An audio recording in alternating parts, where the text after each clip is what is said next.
이 시간 하나님의 말씀 함께 보도록 하겠습니다. 사도행전 14장 1절에서 7절 말씀입니다.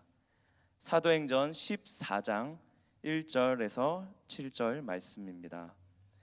저와 여러분들이 한 절씩 교독하시고 마지막 7절은 함께 읽도록 하겠습니다. 교독하겠습니다.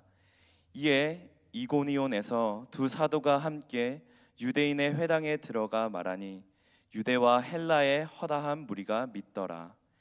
그러나 순종하지 아니하는 유대인들이 이방인들의 마음을 선동하여 형제들에게 악감을 품게 하거늘 두 사도가 오래 있어 주를 힘입어 담대히 말하니 주께서 그들의 손으로 표적과 기사를 행하게 하여 주사 자기 은혜의 말씀을 증언하시니 그 시내에 무리가 나뉘어 유대인을 따르는 자도 있고 두 사도를 따르는 자도 있는지라.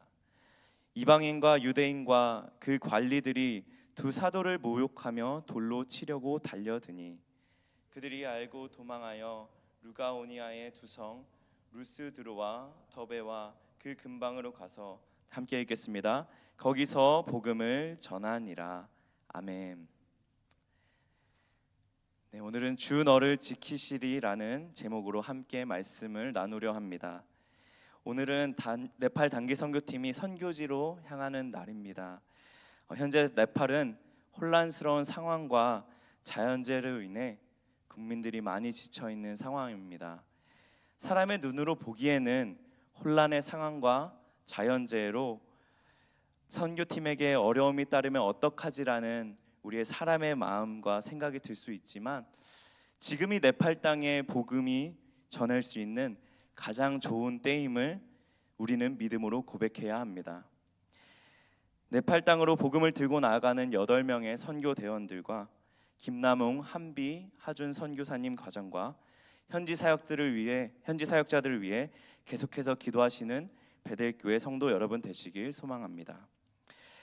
오늘의 본문 말씀 속에서 등장하는 바울과 바나바 또한 사도행전 13장을 통해 안디옥 교회를 떠나 구브로 땅과 안디옥에서 복음을 전하며 유대인부터 이방인들에게 이르기까지 전도하는 모습을 살펴볼 수 있었습니다. 바울과 바나바가 복음을 전하였을 때에 온 동네 사람들은 하나님의 말씀을 듣기 위해 모였습니다. 이 무리를 본 유대인들은 시기가 가득하여 바울과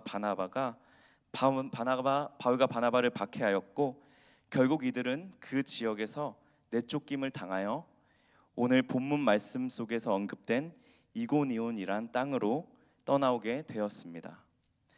바울과 바나바가 이고니온 땅에서도 동일하게 하나님의 말씀을 전하였을 때에 유대인과 헬라인의 많은 무리가 하나님을 믿게 되었습니다. 많은 무리가 하나님을 믿게 되었지만 이전에 박해를 받고 내쫓김을 당하였던 바울과 바나바의 상황은 크게 달라지지 않았습니다. 본문 2절 말씀을 다시 살펴보면 순종하지 아니하는 유대인들이 이방인들의 마음을 선동하여 믿음을 갖게 된 이들에게 나쁜 감정을 품게 만들었습니다. 이와 같은 상황이라면 우리는 또 다른 핍박과 박해가 있을 줄 예상합니다. 그러나 바울과 바나바는 굴복하지 아니하고 담대히 하나님의 말씀을 선포하였습니다. 왜 하나님의 말씀을 전해야 했을까요? 그것은 바로 이들이 하나님의 말씀에 순종할 줄 아는 사람들이었기 때문입니다. 사도행전 13장 4절에 이렇게 말씀하고 있습니다. 두 사람이 성령의 보내심을 받아. 아멘. 바울과 바나바는 성령의 보내심을 받았기에 어떠한 어려운 상황 속에서도 하나님의 말씀에 순종함으로 그 삶의 걸음을 하나님께 맡겨드렸습니다. 자신들을 향한 고난과 박해가 하나님의 말씀을 전하는 순종보다 작게 여겼기에 그들에게는 그 어떤 것도 문제가 되지 않았습니다. 예수 그리스도의 성품과 삶을 닮아가기를 소망하는 우리들의 삶은 어떻습니까? 하나님께서 나에게 순종을 원하실 때에 때로는 그 순종이 이해가 되지 않을 때가 있지 않으십니까? 때로는 앞과 뒤, 양옆이 모두 막혀서 어떻게 해야 할지 모를 때가 있지 않으십니까?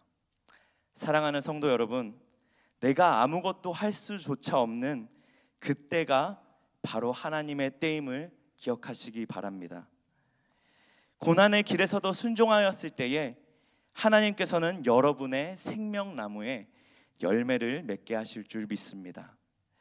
짧게 저의 삶을 나누어 보자면 최근까지 저는 어디로 가야 할지, 어떻게 해야 할지, 무엇을 해야 할지 생각하기조차 힘들 만큼 어두컴컴한 동굴을 걷는 것 같았습니다.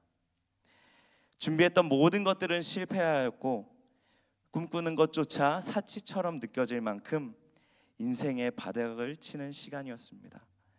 그러나 무기력하고 아무것도 할 수 없어 숨막힐 것 같았던 저의 삶에 유일하게 숨을 쉴 수 있게 해주었던 것은 하나님을 예배하는 것, 하나님을 찬양하는 것이었습니다. 제가 할 수 있는 것이라곤 하나님 앞에 나와 무릎 꿇는 일이었습니다. 어느 날 새벽 예배에 나와 기도하는 가운데에 주님의 사랑이 없으면 나는 아무것도 아닙니다. 주님, 이제는 내가 주님의 뜻대로 살기를 원합니다. 사망의 음침한 골짜기를 다닐지라도 해를 두려워하지 않는 것은 주의 지팡이가 나를 안위하실 줄 믿습니다. 라는 순종의 고백을 주님께 드렸습니다. 그날 하나님께서 저의 마음에 너가 가는 그 길이 참으로 복되다 라고 말씀해 주셨습니다. 두렵고 떨렸지만 순종하였을 때에 하나님은 마음의 평안을 허락하셨고 저의 삶을 도구로 사용하셔서 주님의 은혜를 담대히 선포하게 하셨고 생명나무의 열매를 맺도록 인도하시고 계십니다. 오늘 본문 말씀 속에 바울과 바나바가 주를 힘입어 담대히 말하였을 때에 하나님께서 그들의 손으로 표적과 기사를 행하여 자기 은혜의 말씀을 증언하셨던 것처럼 우리는 주를 힘입어 담대히 하나님의 말씀을 전해야 하는 이 땅의 지상명령을 받은 하나님의 자녀들입니다. 바울과 바나바는 본문 마지막 절을 살펴보면 박해로부터 다시 도망하였습니다. 그러나 그들은 여전히 하나님이 보내신 땅에서 복음을 전하는 일에 쉬지 않는 성령의 부르심에 순종하였습니다. 사랑하는 성도 여러분, 우리가 어디에 있는 게 중요한 것이 아닌 내가 지금 하나님 안에 거하고 있는가를 하나님 앞에 물으시고 기도하시기 바랍니다. 내 앞에 놓인 상황과 상황이 변하지 않을 수 있고 때로는 그 변하지 않는 상황이 지속될 수 있습니다. 그렇지만 한 걸음을 내디딜 힘조차 없을 때에도 혹여나 지쳐 쓰러질 때에도 하나님 안에 거한다면 독수리가 날개쳐 올라가듯 새 힘을 주실 것이며 우리에게 평안을 허락하실 줄 믿습니다. 오늘 하루도 하나님께서 나에게 말씀하시는 순종의 걸음과 결단이 무엇인지 기도하시며 물으시고 하나님 말씀에 순종하시는 모든 성도 여러분 되시기를 간절히 소망합니다. 함께 기도하겠습니다. 오늘도 살아 역사하시는 하나님, 성령의 부르심에 순종한 바울과 바나바와 같이 우리 또한 성령의 부르심에 순종하며 나아가게 하여 주시옵소서. 거룩히 살아갈 힘이 우리에게 없다면 주님께서 주신 권세와 능력을 힘입게 하시고 오직 주의 말씀에 따라가게 하여 주시옵소서. 오늘 우리가 나아갈 일터와 학교와 가정 등 사역의 현장들이 있습니다. 수많은 영적 전쟁을 치르는 가운데에 주님께서 주신 전신갑주를 입고 복음의 말씀을 들고 모든 전쟁은 주님께 속하였음을 고백할 수 있는 모든 주님의 성도들 되게 하여 주시옵소서. 오늘 바울과 바나바가 주님께서 그 성령의 부르심에 순종하였던 것처럼 지금 나에게 주님께서 말씀하시는 순종의 걸음과 결단이 필요하다면, 내가 연약하고 부족하여 그 말씀을 고백하실 수 없을 때에 주님께서 힘을 주셔서 주님 앞에 나와 주님 앞에 순종의 결단과 마음을 드리게 하여 주시옵소서. 주님, 형언할 수 없는 예수 그리스도의 사랑이 우리를 지키시고 보호하셨던 것을 기억하게 하여 주시옵시고, 매일 주님과 깊은 교제를 통해 알아가도록 주님 인도하여 주시옵소서. 오늘의 아침도 주님께 올려드리며 우리를 매일매일마다 사랑하시는 주님께 이전보다 현재보다 앞으로 더욱더 주님을 사랑하는 모든 주님의 베델교회 성도 여러분 되시기를 주님께서 함께하여 주시옵소서. 그렇게 하실 주님을 믿으며 살아계신 우리 주 예수 그리스도의 이름으로 기도드려 싸움나이다. 아멘. 우리 주기도문 하심으로 예배를 마치도록 하겠습니다.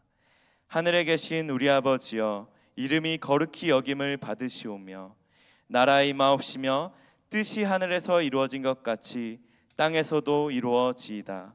오늘날 우리에게 일용할 양식을 주옵시고 우리가 우리에게 죄 지은 자를 사하여 준 것 같이 우리의 죄를 사하여 주옵시고 우리를 시험에 들게 하지 마옵시고 다만 악에서 구하옵소서. 대개 나라와 권세와 영광이 아버지께 영원히 있사옵나이다. 아멘.